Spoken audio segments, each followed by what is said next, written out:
রাত গভীর হয়েছে। জলায় শোনা যাচ্ছে ঝিঝির ডাক। পানা পাতার উপর একটা কোলা ব্যাঙ বসে একভাবে ডেকেই চলেছে। চারদিক নিস্তব্ধ, ঠিক শ্মশানের মতো।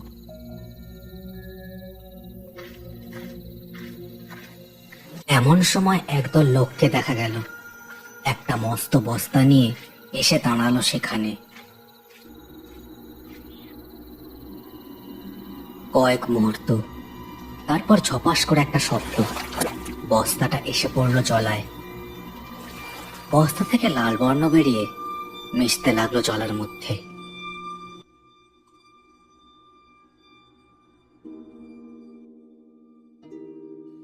বছরের এই সময় কখনো ঠান্ডা কখনো গরম পড়ছে।